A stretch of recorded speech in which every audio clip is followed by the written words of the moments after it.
욥기 12장입니다. 구약성경 772쪽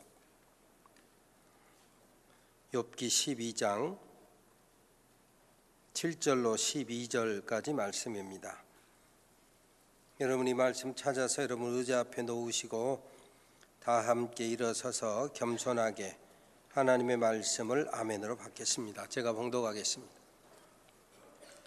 이제 모든 짐승에게 물어보라. 그것들이 네게 가르치리라.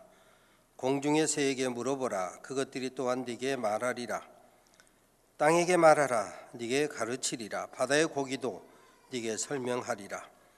이것들 중에 어느 것이 여호와의 손이 이를 행하신 줄을 알지 못하랴. 모든 생물의 생명과 모든 사람의 육신의 목숨이 다 그의 손에 있느니라. 입이 음식의 맛을 구별함같이 귀가 말을 분간하지 아니하느냐. 늙은 자에게는 지혜가 있고 장수하는 자에게는 명철이 있느니라. 아멘. 이 말씀 하나님의 말씀입니다. 앉으시기 바랍니다.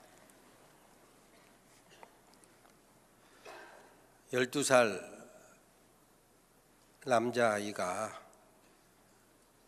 원인을 알 수 없는 병에 걸려서 시름시름 앓다가 의식불명에 빠졌습니다. 소위 코마 상태, 혼수 상태에 들어간 것입니다. 의사들은 치료하다가 안 되니까 이 아이가 앞으로 몇 달 이상 살 수 없습니다 하고 시한부 선고를 했는데 4년이 지난 다음 16살에 이 아이의 의식이 돌아왔습니다. 물론 의식은 돌아왔지만 전신 마비 상태였기 때문에 손가락 하나 끄떡할 수 없고 눈으로 얼굴 표정 하나 지을 수가 없었기 때문에 밤낮으로 간호하던 부모도 또 가끔 드나들던 의료진도 이 아이가 의식이 돌아온 것을 알아채지 못하는 거예요. 그래서 의식 없이 4년 이 아이가 스스로 의식을 가지고 뭔가 생각하며 그러나 겉에서 보았을 때는 의식 없이 지낸 8년, 12년을 식물인간으로 지낸 것입니다. 그런데 그 아이를 간병하던 부모가 다 하지 못하니까요. 우리 교우들도 간병이 많이 하잖아요. 간병하던 간병인 중에서 사려가 깊은 한 사람이 이 아이가 의식이 돌아와서 뭔가 듣는 것 같다, 이걸 찾아냈어요.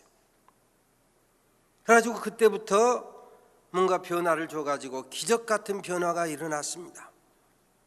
그래서 말은 할 수 없지만 컴퓨터를 통해서 그가 생각하는 것을 표현해내는, 그래서 그 입으로는 말하지 못하지만 손가락으로 컴퓨터를 찍어서 언어를 표현하고 컴퓨터를 배우고 대학을 공부하고 결혼까지 하게 됐습니다.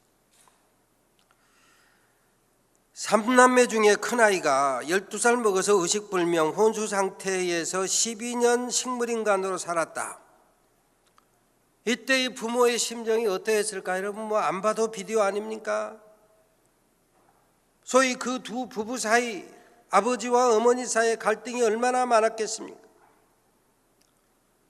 식물인간이 된 아들 말고도 더 어린 두 동생들이 있습니다. 남매가 있어요. 그 동생들을 살펴야 될 책임이 있는 엄마의 심리가 얼마나 더 복잡했겠습니까? 짐작은 하지만 상상이 불가합니다. 아빠는 아빠대로 언제까지라도 끝까지라도 식물인간 된 아들을 내가 돌봐야 되겠다.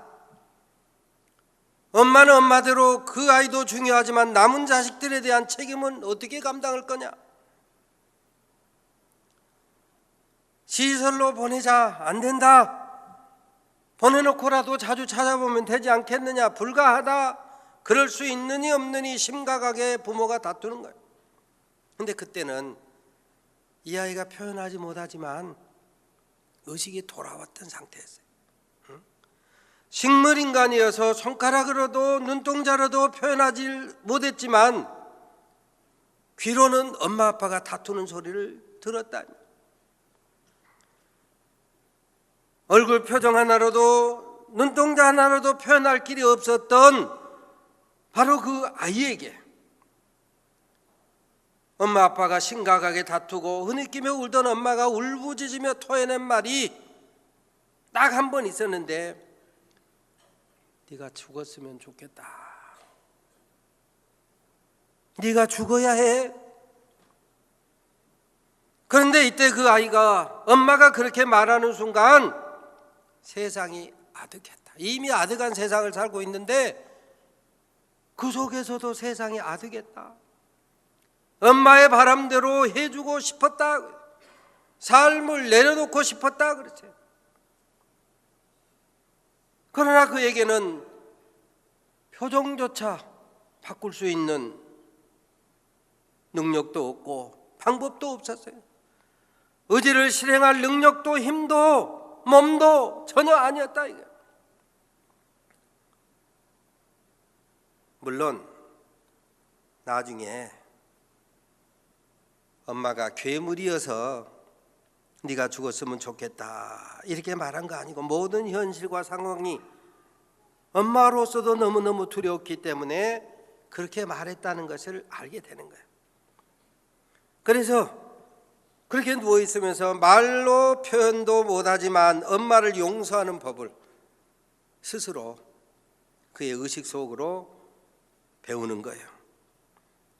어쨌든 12년이 지나고 25살이 됐을 때 의식을 회복한 다음에 언제 그랬냐는 듯 아들이 컴퓨터 자판을 통해서 의사소통을 할 수 있도록 온갖 정성을 다 기울이는 그 엄마를 보면서 우리 엄마가 아들인 나에게 네가 죽었으면 좋겠어, 네가 죽어야 해 말한 것에 대해서 스스로 엄마 자신을 용서했는지 궁금하다.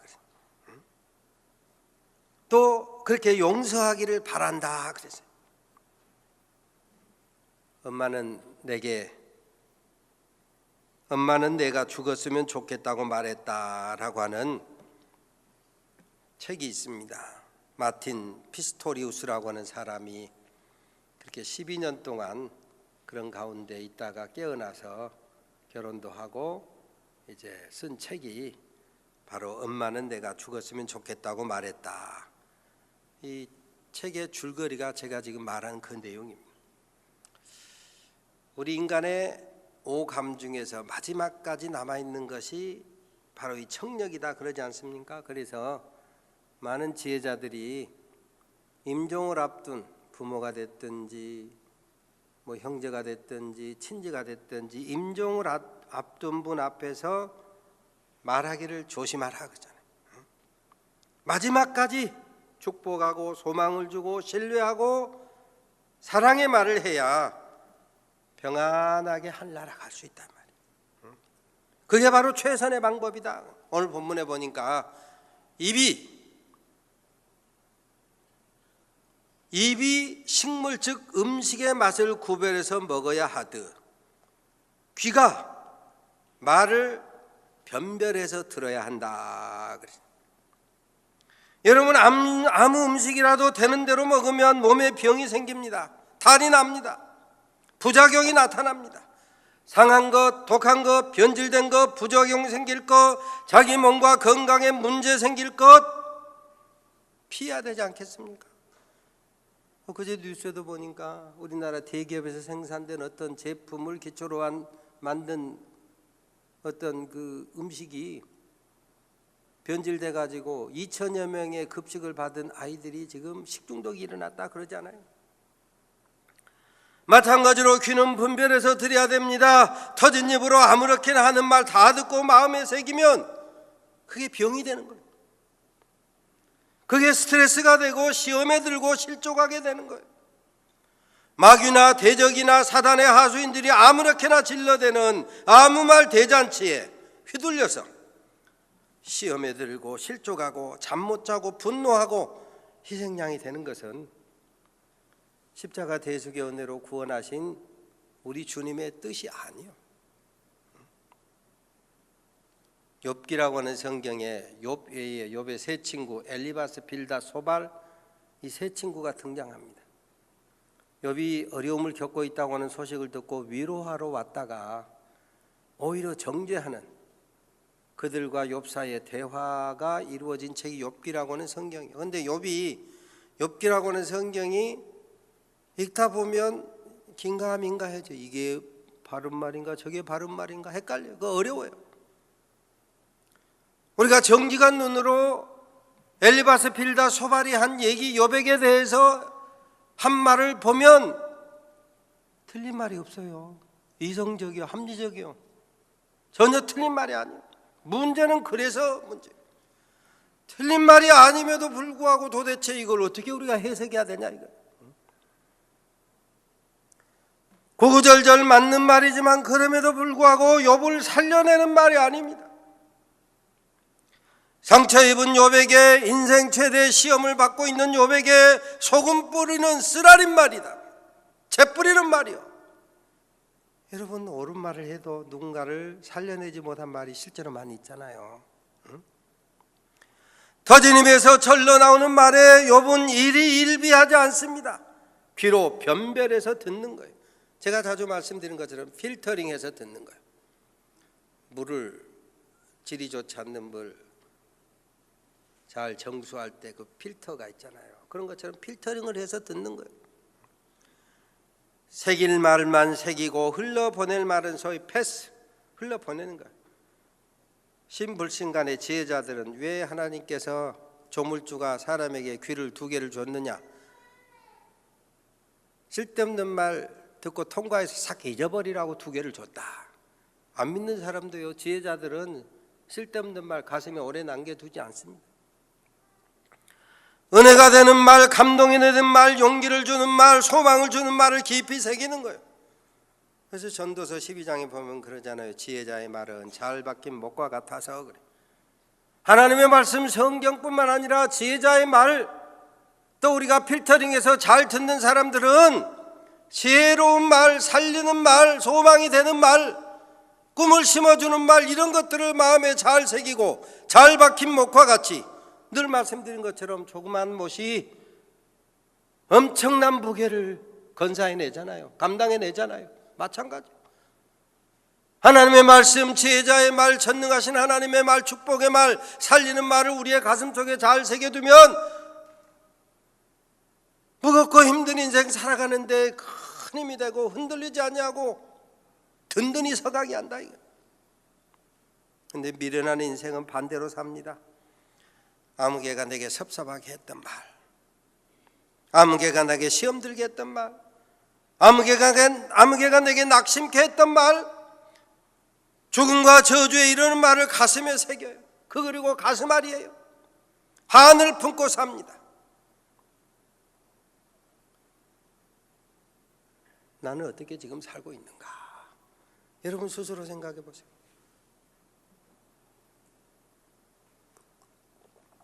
나는 지금 어떻게 살고 있는가? 부부 사이에 남편이 5년 전에 했던 섭섭한 말 한마디 지금까지 꼭 새겨두고 끙끙 앓고 잘 때마다 등 돌리고 자고 있지 않는가?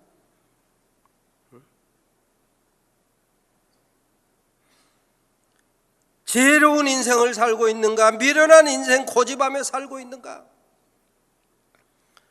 로마서 1장에 보면 하나님의 능력과 신성이 그가 만든 만물에 분명히 보여 알게 된다. 하나님 만드신 만물 속에 하나님의 능력과 신성이 분명히 보여 알게 된다. 아까 우리가 교독했던 시편 19편에 보면 하늘은 하나님의 영광을 선포하고 궁창은 하나님의 손으로 하는 일을 드러낸다. 날은 날에게 말하고 밤은 밤에게 지식을 전한다. 소리도 언어도 없는 것 같은데 다 통한다. 오늘 본문에 보니까 짐승에게 물어보라, 새에게 물어보라, 땅에게 물어보라, 바다의 고기에게 물어보라. 그것들이 네게 대답하리라 그랬어요. 말이 통해야지 뭐 방언하고 짐승의 말을 할 거요? 방언을 할 것입니까? 이 말은 짐승들이 어떻게 살고 있는가 잘 연구해봐라. 많은 동물학자들이, 많은 지질학자들이, 많은 과학자들이, 어류학자들이 연구해낸 그 결과를 통해서 그들이 어떻게 지혜롭게 살아가는가 보고 배워서 너희도 잘 선용하며 살아라. 세상 사람들은 거인들이 어깨에 우뚝 서서 연구한 결과물들을 잘 받아들이고 살고 있는데, 예수 믿어 십자가 대속연으로 구원받은 우리들이 때로는 반과학적인 사고방식으로, 반교양적인 사고방식으로 때론 그것과 등지고 그것이 믿음인 양 착각하고 어리석게 살 때가 많아요. 성경은 말하잖아요. 짐승에게도 물어봐서 그들 속에서 지혜를 배우고, 바다의 고객에서도 연구해서 그것들 속에서 지혜를 배우고, 땅도 잘 연구해서 지식을 배우고, 합리적으로 과학적으로 하나님 주신 축복을 잘 누리며 살아라 이거예요.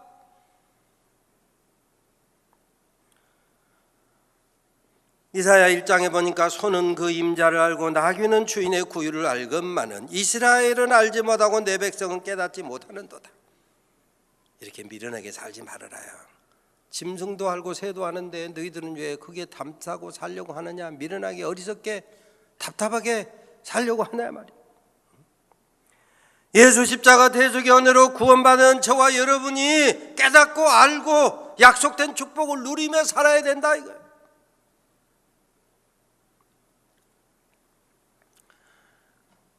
지난 7월 8월 무더위와 열대야를 생각하면 마치 가을이 안 올 것 같이 뜨거웠잖아요. 그런데 어느 사이에 창문을 닫는 날씨로 바꿔졌잖아요. 높은 아파트에서 내려다보면 위에 그동안 뜨거웠던 햇볕에 의해서 나무 잎들이 색깔이 상당히 변했어요.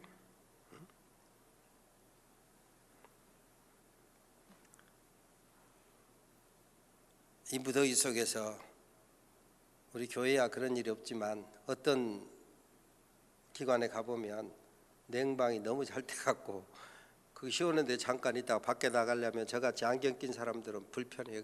김이 서려가지고. 안경 안 낀 사람 그걸 몰라요. 못 느끼니까. 추운 겨울에 많은 버스나 지하철 같은 데 타려고 하면 갑자기 김이 서려가지고 얼마나 불편합니까? 그때마다 저는 느끼는 게 있어요. 안경 끼지 않을 때 이 눈 하나님께서 우리 눈동자를 완전 자동으로 만들어 주셨으니까 자연스럽게 싹 완전 자동으로 싹 그냥 적응해가지고 잘 보니까 그렇지, 그때마다 안구를 꺼내가지고 김을 닦고 이거 얼마나 불편하겠습니까? 눈은 하나님이 주신 완전 자동으로 우리의 눈이 잘 적응해야 하니까 얼마나 감사합니까? 문제는 입과 귀는 의지가 작동해야 돼. 의지가. 시편에 보면 내 입에 파수꾼을 세우시고 입술의 문을 지키소서. 그래서 한번 따라서 합니다. 내 입에 파수꾼을 세우시고 입술의 문을 지키소서. 기도하는 형식으로 되어 있지만 눈은 완전 자동으로 지가 알아서 김도 다 처리하지만 입술의 문은 내가 지키며 살겠다.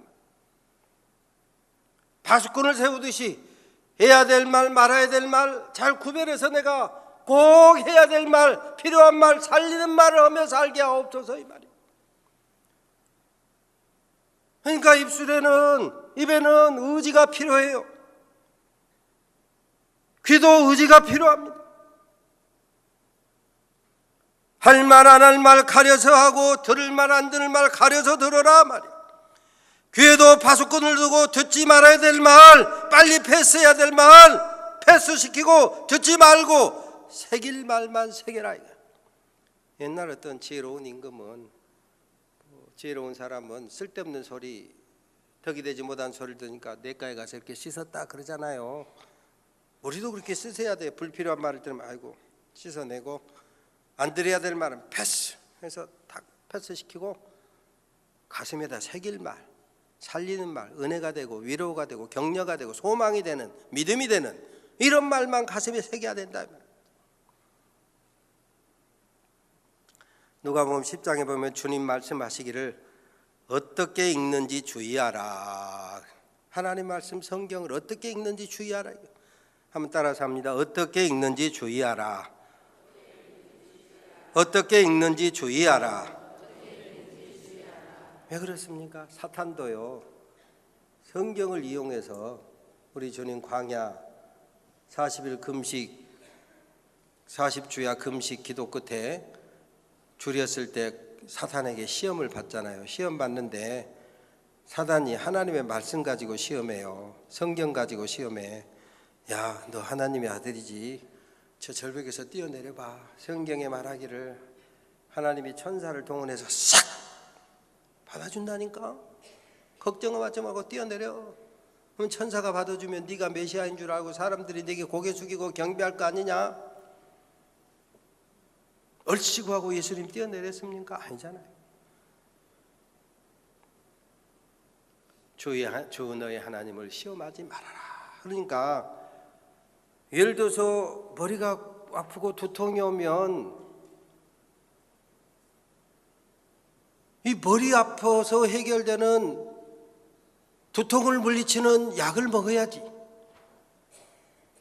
두통이 왔는데 소화제 먹으면 되겠습니까? 소화가 안 되는데 두통약 먹어서 되겠느냐?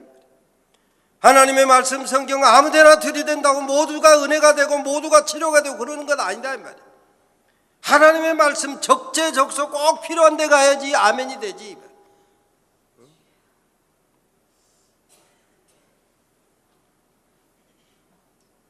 가끔 요새는 그런데요, 설교하다 보면 남편들아 아내를 위하여 십자가 지고 주님께서 죽으시는 것처럼 죽어라.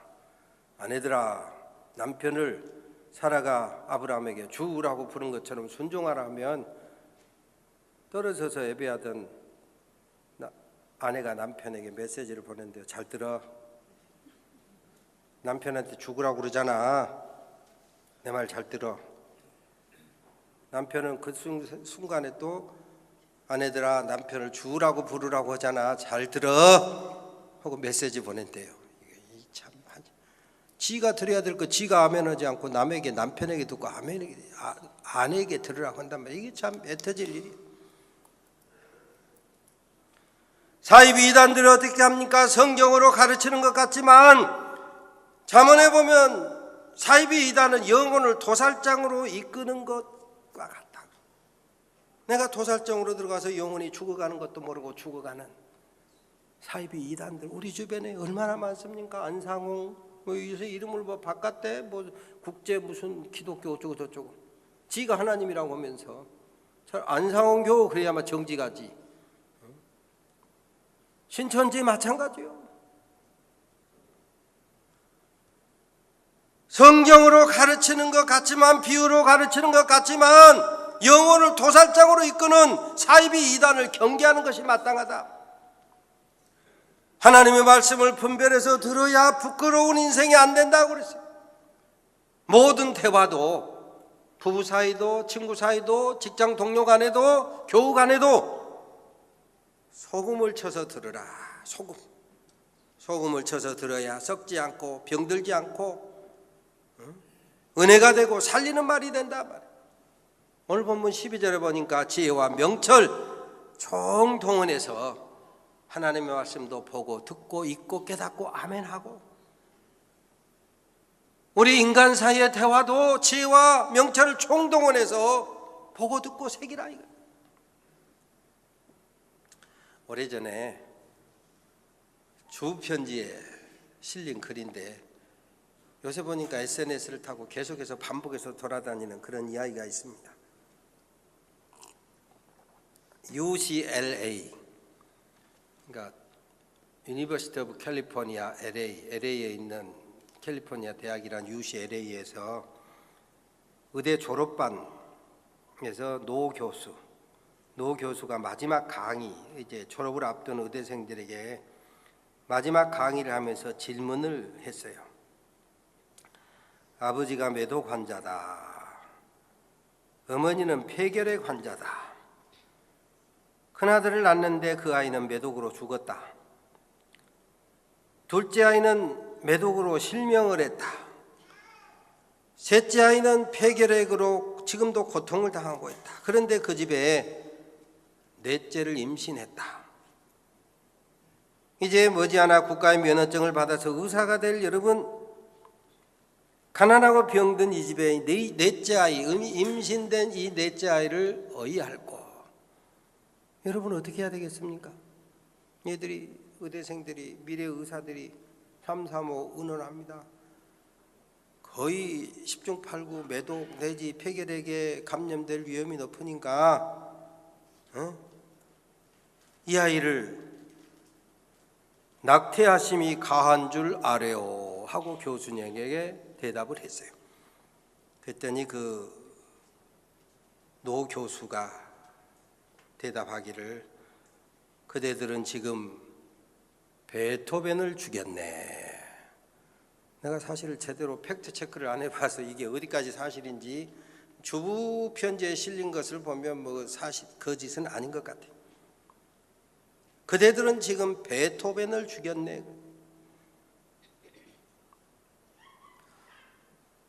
식물은 똑똑하다라고는 폴커 아르츠트라고 하는 식물학자가 쓴 책을 보면, 여러분 우리 인간만 지능을 갖고 있는 줄 알죠? 아니요. 동물만 지능을 갖고 있는 거 아니요. 식물도 지능을 갖고 있다. 식물도 위험을 감지한다. 냄새에 반응하고 여러 가지 위험에 반응해서 경험한 것을 축적해 가지고 식물도 후대에 다 전달한대요. 씨에게 전달하고 묘목에게 전달하고 다 전달한대요. 여러분, 이제 지금 아까 말씀드린 것처럼 아파트 제가 사는 높은 데서 아래 나무들을 보니까 나무 위에가 벌써 색깔이 변화됐어요. 화산이나 모악산이나 전주천에 가보면 3, 4, 5월 달에 풀이 돋아나고 나무 잎을 내고 색깔이 변화되는데, 가만히 보면 앞다투어 풀이 돋아나고 나무 잎을 피워내는 것 같지만 가만히 보면 다 순서가 있어요. 다 순서가 있더라고. 시간을 지켜요. 식물들은 다소 손해가 될지라도 감수하면서 공존을 선택한다는 거예요. 공존. 거기에서 그 식물학자가 쓴 책의 이름이 식물은 똑똑하다. 인생들에 비해서 IQ는 좀 낮을란가 몰라도 공존, 함께 살아갈 것을 선택한다. 그런데 여러분 어떻습니까? 우리 인생들은, 우리나라 사람들 특별히 반성해야 돼요. 우리나라 사람들이 일회용 소위 폐기물 쓰는 것이 핀란드 사람보다 100배. 여러분 의식하지 않고 지금 써서 그렇지 100배를 써요. 핀란드 사람보다. 플라스틱 이런 거 사는 거 미국 사람보다 더 많이 써요. 우리가 일본 사람보다 2배 이상 쓰고 있어요. 그래서 그 자연과학 보고서에 따르면 태평양 어느 중간쯤에 플라스틱으로 이루어진 섬이 10여 년 사이 한반도에 뭐 7, 8배가 됐다. 플라스틱이 모이기만 했겠어요? 미세 스티로폼 같은 거 다 깨져가지고 플랑크톤이 먹고 작은 고기가 먹고 또 먹고 해서 그 여러분이 먹고, 오늘 아침에도 갈치 한 도막을 맛있게 구워 먹고 왔는데, 사실은 그 갈치 속에 미세 스티로폼이 얼마나 많은지 알 수가 없어요. 그래서 소위 상류에 있는, 포식 상류에 있는 상어나 참치 이런 거 임신부들 먹지 못하게 하잖아요. 왜 그래요? 다 그런 거 다 쌓여가지고 결국 우리 속에 들어와서 태아에게 영향을 미치니까 먹지 말라는 것 아니겠어요? 그런데 그냥 쓰기 편하다고 일회용 탁 먹고, 일회용 그냥 쓰고 다 물 한 잔 먹고 버리고 밥 한 숟가락 먹고 버리고, 이래서야 우리 후손들이 어떻게 살겠느냐 말이에요. 식물은 똑똑하게 공존을 선택하는데 인생들은 미련하게 저만 편하자고 한 잔 먹고 버리고 커피 한 번 먹고 병 버리고 캔 버리고, 이래서야 되겠냐 말이에요.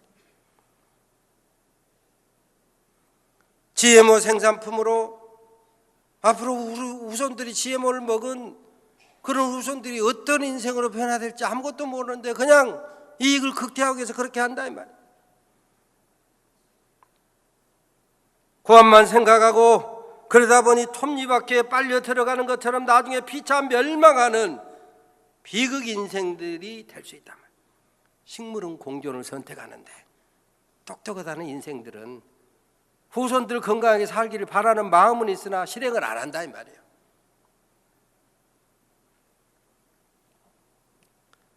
경건 인생의 대명사 욥, 시험 인생 중에 옳다고 인정함을 받았던 욥, 인내를 온전히 이루었던 욥, 약속된 축복을 받아 누렸던 욥은 오늘 성경에 지금 말하잖아요.